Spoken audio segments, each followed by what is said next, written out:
Thanks for joining us today. My name's Abby. I oversee some of the marketing here at Sellpoints, and we're really excited to bring you this webinar in partnership with the Google agency team around maximizing Google Shopping ROI.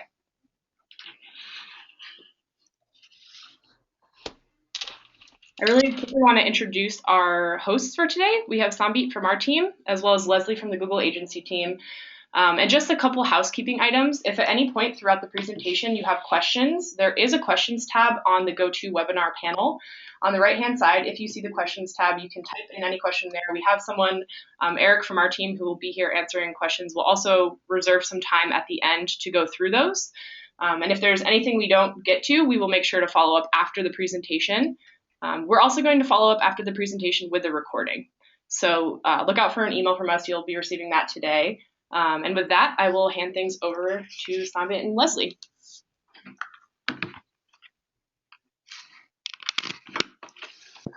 Hello, everyone. This is Sambit from Sellpoints. I manage paid media here, and thank you so much for joining today.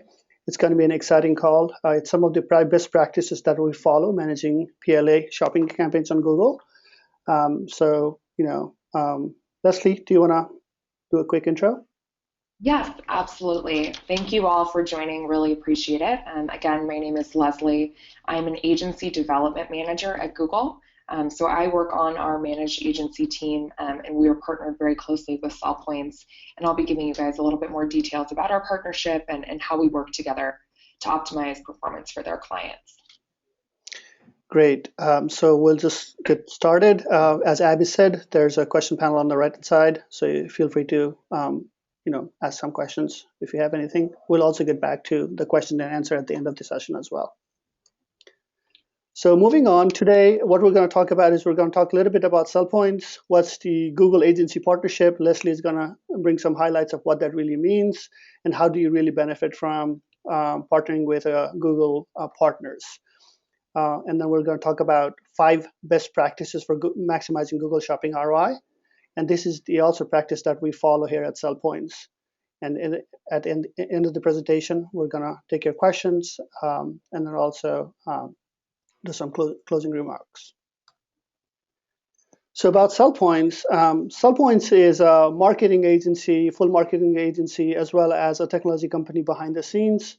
We have been a leading provider of e-commerce channel solutions dedicated to helping brands and retailers increase online sales.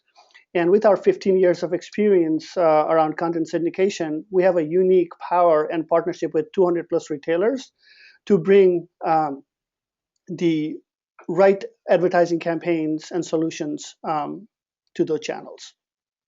So we also have a do your own platform that makes it easy to serve up relevant and engaging content at the point of sale on a retail site. We can talk a little bit more about on a separate call about what those different products are, or you can visit sellpoints.com to know more about those. Moving on, Leslie, do you want to touch on these slides, please? Yeah, absolutely. So we wanted to give you guys a little bit more information about what this partnership is and what our agency program here at Google means. So we've been working with Sellpoints for quite some time now, and what this means is that that Sellpoints receives a high level of dedicated support from our team. So some of the things that they receive, we provide them industry benchmark data on how certain industries are performing, whether that's CTRs and cost per click. We also can provide really deep insights on performance, how their campaigns are actually performing in comparison to other campaigns, and provide optimization opportunities. Sellpoints also has access to some of our enhanced tools, so they get access to products before most other agencies. If we roll out a beta product, Sellpoints has the opportunity to test that beta product with their clients. We also give them special access to certain platforms and tools that a lot of other agencies don't have access to. Again, it's part of our managed agency program. And then finally, we are able to provide them with some proprietary data to really help them serve their clients even better. So industry insights and things of that nature. And so what this really means for you and for anybody who's working directly with Sellpoints, First of all, we're going to be able to work with them to deliver optimal performance. So not only are you going to have Sellpoints looking at your accounts and optimizing, but you're actually going to have a dedicated team here at Google to be sort of the second set of eyes, and provide specific recommendations at the account level for how you can optimize and how you can really meet your goals and expectations. In addition to that, you'd also get access to cutting edge products because we are able to offer access to our beta products to Sellpoints. The Sellpoints clients actually also get access to those beta products. So you get to stay on the cutting edge, you get to ensure that your campaigns are utilizing all of the channels that your potential competitors may be utilizing. And then finally, we're really focused on growth. So, we want to help you to grow your business, whatever that means, whether that's driving sales, driving leads. We work very closely with Sellpoints to ensure that we have a very deep understanding of your goals and objectives, and that we're driving to those goals and objectives. Thank you, Leslie. Appreciate that. So today what we're going to do is we're going to take MacMall as our use case for all the recommendations that we're going to make.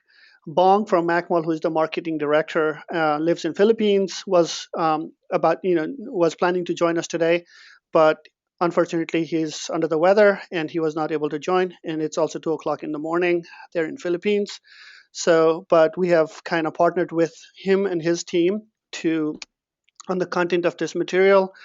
So if you have any follow-up questions, we can always address that at a later stage too. So a little bit about MacMall. MacMall is a leading Apple directory seller. They sell all Macintosh computers and accessories and computers. They have access to new products before any other retailer does. So that kind of puts them in a unique position. They've been doing business since 1991. So they are a prominent player in this space.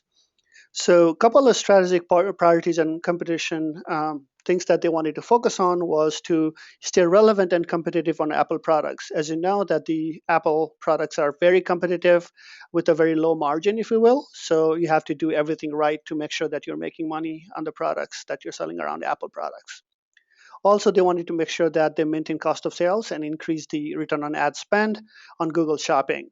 And that's where they came to Sellpoints and say, hey guys, can we work with you guys to make sure that we hit these two goals that we have at a high level? We said, sure. So why Sellpoints is a good partner for them? Over the last year, we've seen the cost of sales has seen a huge improvement by almost 40% year over year. And they're also 28.5% lift in account level return on ad spend year over year, which is pretty significant. So the partnership has really brought some good results for MacMall. So what is Google Shopping?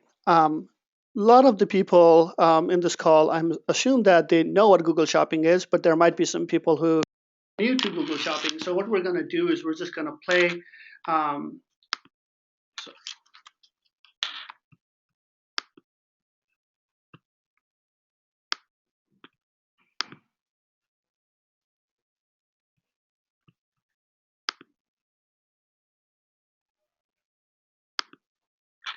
So for whatever reason, the video is not playing, but you can also go to youtube.com and type in what Google Shopping is, and you'll see the video, a quick 1-minute video to tell you what Google Shopping is.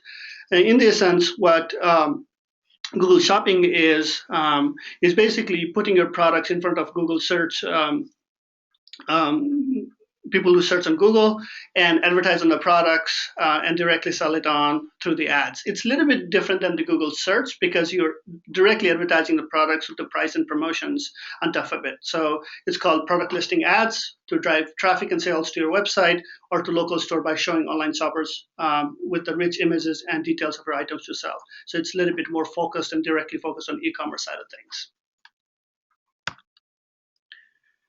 Today, what we're going to talk about is what are the 5 different best practices that we recommend for Google Shopping and making sure that you hit the Google Shopping ROI.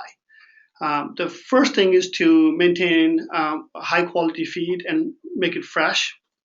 Second is to structure campaigns like a storefront. Why would you manage the online store any different than how would you manage a retail store?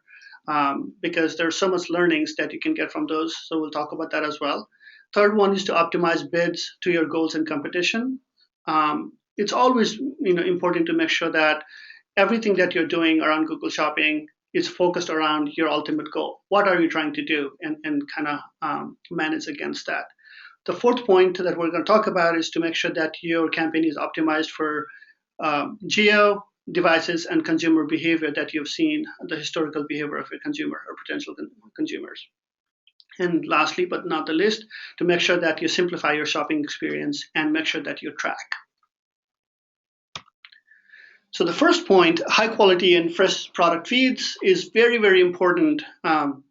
Make sure that you use Google recommended taxonomy. Google is on top of this right now.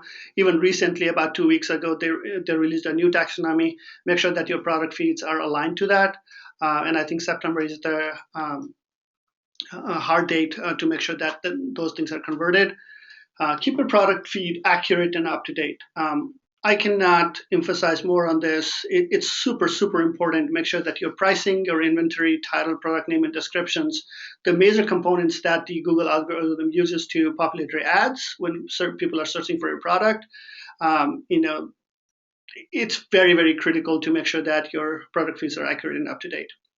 Also, to help that, we recommend that you automate product feed, cleanup, mapping, and feed upload process, because different retailers use different types of cart systems, whether it's a 3D cart or something else.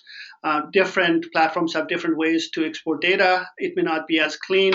So whatever you can do to make sure that your product feeds are clean and ready to be uploaded to the Google Merchant Center in the format that Google recommends, that would be the best way to go.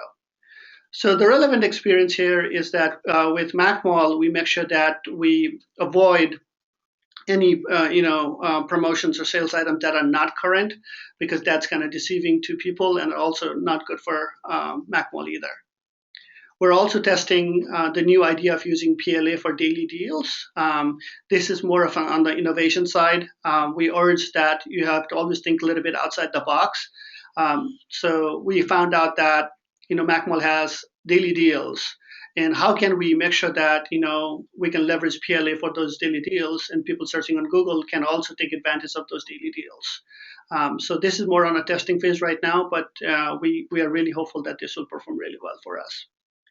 And overall, 20% lift in return on ad spend for new Apple products with limited availability. So recently, new MacBook 12 was launched by Apple. Not every retailer had those products. Luckily, MacMall did, because of their reputation and their partnership with Apple. So what we wanted to make sure was that we capitalize on that 1 week or 2 weeks window that they had, where they only had the products. Maybe a couple of other retailers did, but they're only one of the few. So we wanted to make sure that we maximize on it. And so because our product feed were all up to date and current, we're quickly able to focus on just those products and make sure that we get the best bang for our buck during that time frame.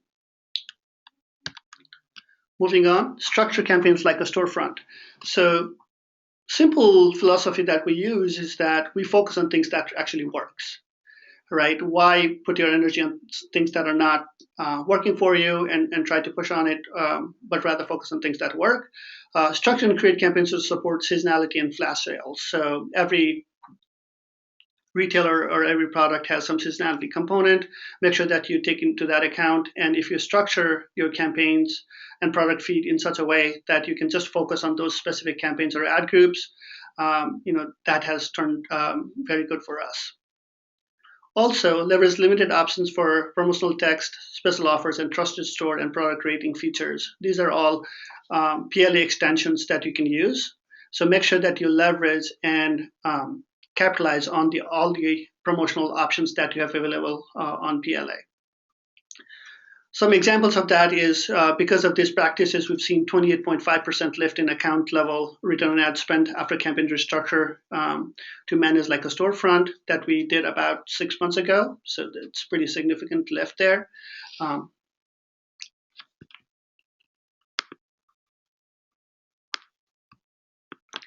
Also, bring people onto the site and to cross-sell and upsell items to increase the average order value, increasing the overall profitability. So when we structure everything currently in such a way that seasonality and consumer behavior and things like that are taken into account, we make sure that we've seen that average order value for consumer has increased significantly as well.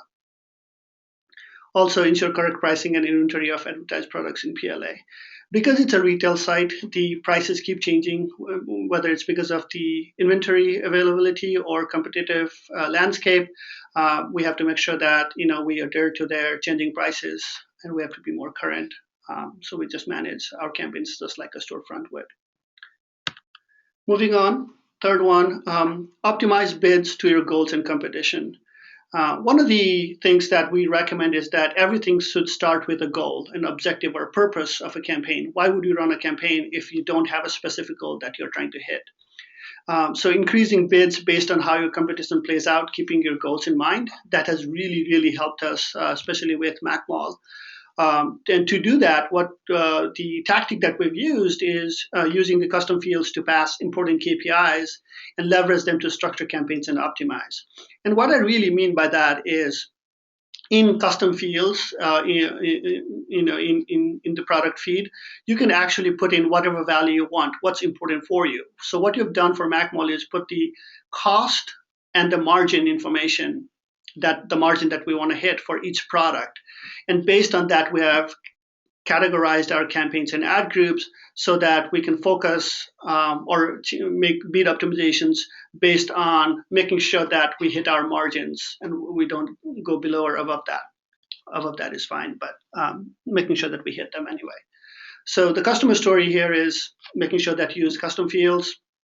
And because we did that, we actually seen a 44% increase in average order value when leveraging the custom fields to segment products and shopping campaigns by cost and margin.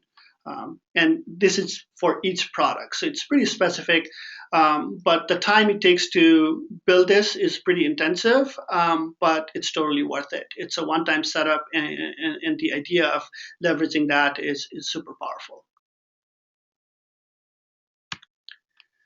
Fourth one, optimize for geo devices and consumer behavior.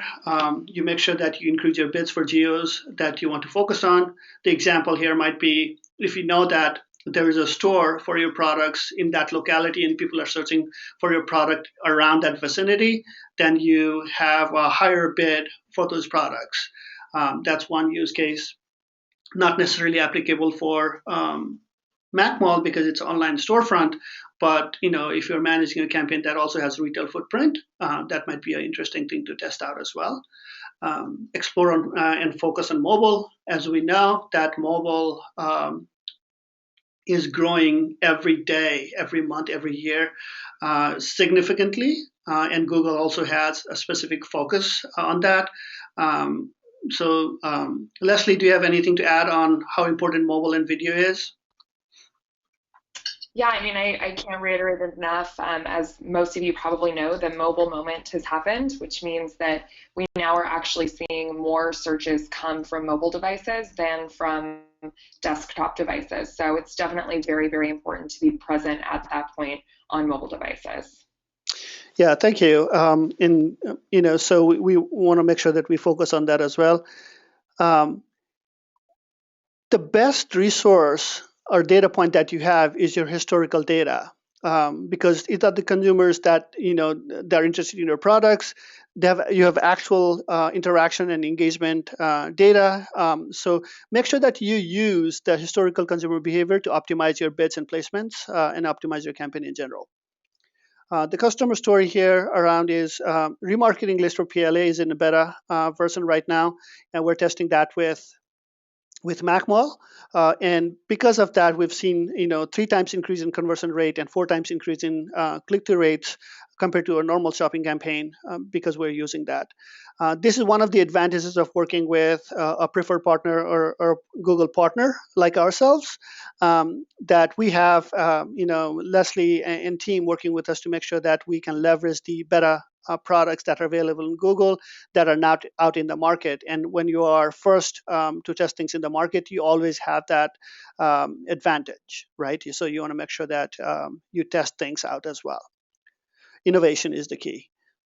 So Apple products are pretty competitive with a very tight margin.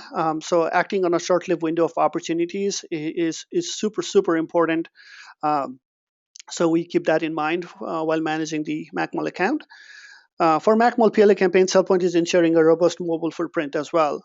Quickly, we found out that the cost of mobile PLA is much cheaper with the same CTR for a lower cost, a big win, right? We all know that, from the return on investment perspective, mobile is more top of the funnel engagement, but that's okay as long as you can attribute that success KPIs that you're leveraging on different channels are contributing to your bottom line. It's okay, even if there is no robust tracking, right? So uh, that's something that we have tried with MacMol that has worked really well for us.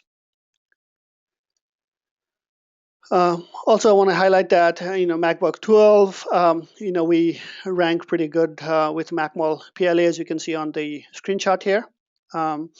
We have a pretty good impression share for Mac products for the PLA accounts that we manage for MacMol.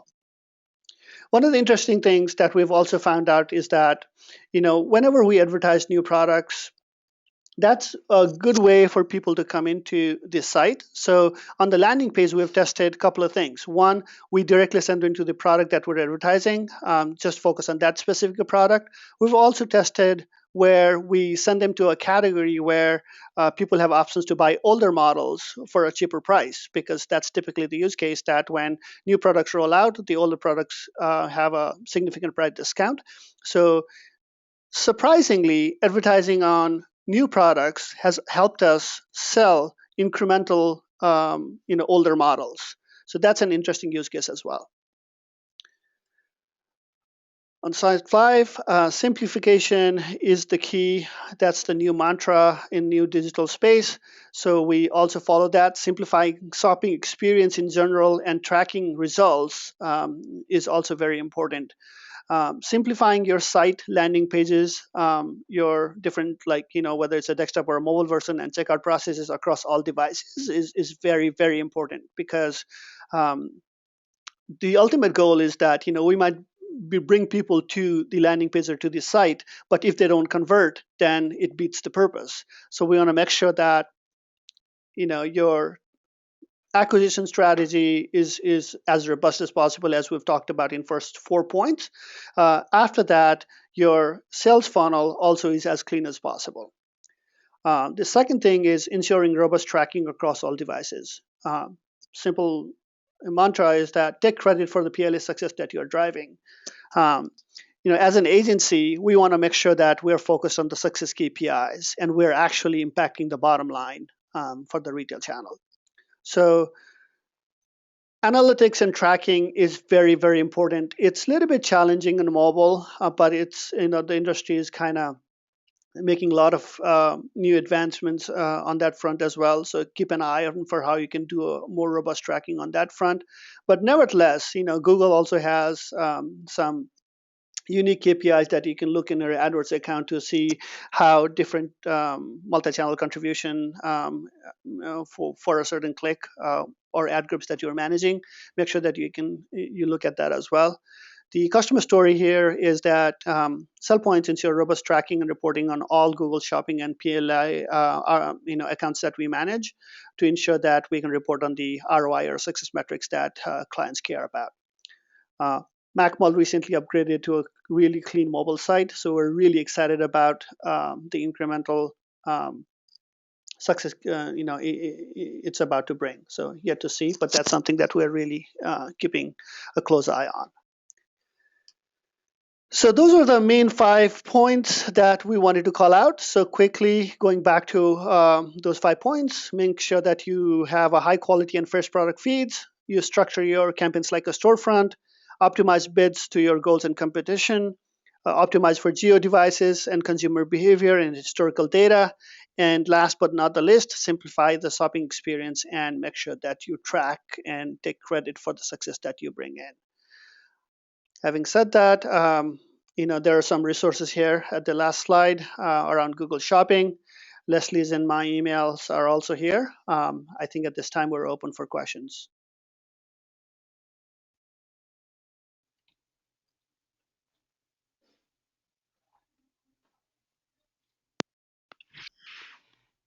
Thanks for this presentation, Sambit and Leslie. We're going to take some time now for questions. So if you have any additional questions, feel free to type them into the GoToWebinar panel. And I'll start reading some off, and we can have people, Leslie and Sambit, just kind of chime in and answer these questions. Okay, the first question we have. So if I'm working with a limited budget, how would you recommend that I get started with Google Shopping campaigns? That's a great question. So our recommendation is to make sure that you start with your best sellers, test with low budgets, and to identify items with low CPC or high conversion rate, and make sure that you focus on those. It goes back to a point that I was making earlier about focus on things that are actually working. So if you have a limited budget, you don't have much, you cannot really compete with big players, especially on high-profile items. Make sure that you start with your best sellers and things that you know works, and try it that way and see how far you can go.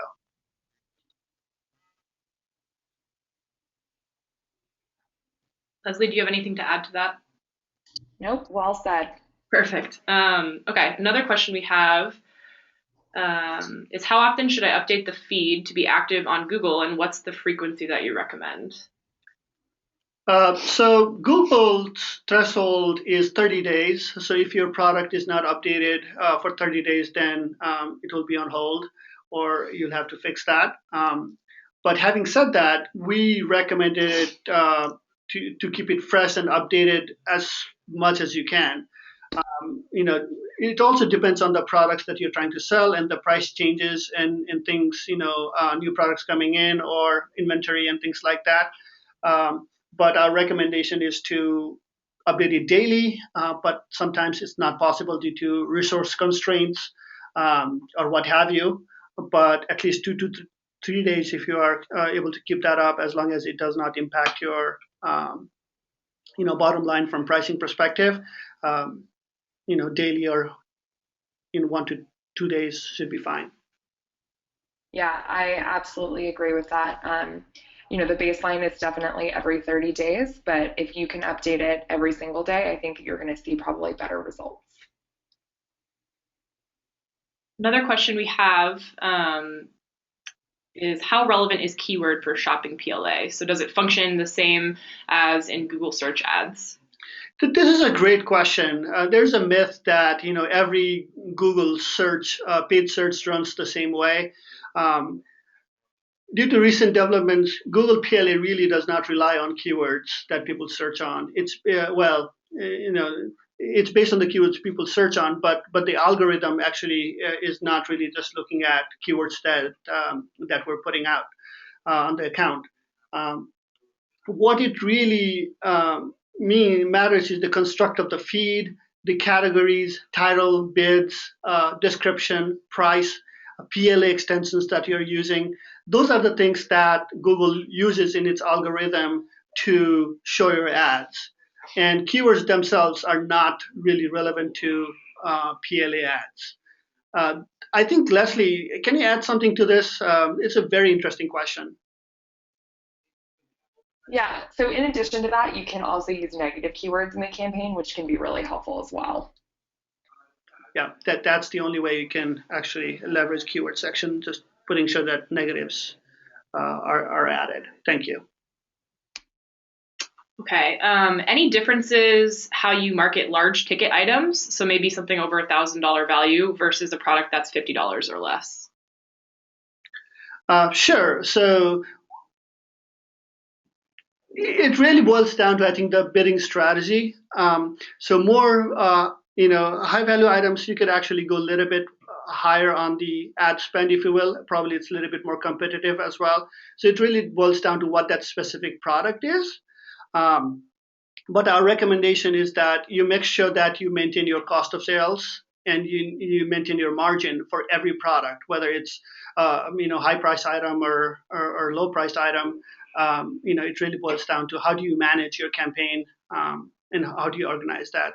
So that goes back to one of the points that we're making, that if you can use the custom fields in feeds to have the cost and margin equation, if that's important for you, that will help you decide how much you can go and bid on certain items versus the others. Because the reality is that even though, Yeah, and we sorry, go ahead.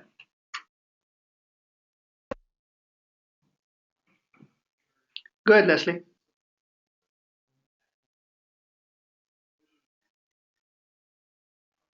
We might have lost. so we actually recommend setting up the bidding structure like a pyramid, just kind of what you're saying. So you have the high ticket items at the top, and you're bidding very differently for those high ticket items than you would for maybe items that are much less expensive and much less competitive. Yeah, that's a really good point, and it also depends on high value item doesn't necessarily mean high margin, right? So you have to keep that into mind as well. Okay, we have time for a couple more questions. Another one, how long do you let tests run, and how frequently should I be making changes to my campaigns? We recommend at least a couple of weeks, to let your test run, if not more. It will also vary with the budget and traffic. More money you can put in, and more traffic that the product gets, the quicker the learning. So the bottom line is, as long as you get a good baseline, that's where you can call it a test is a successful metric. So you can also get a little bit more sophisticated by running some t-test or p-test and doing some statistical significance, to understand that. But it really depends on how big the scope is, and you probably don't have to go to that level, but just make sure that you have a good baseline and you can work with it. Perfect.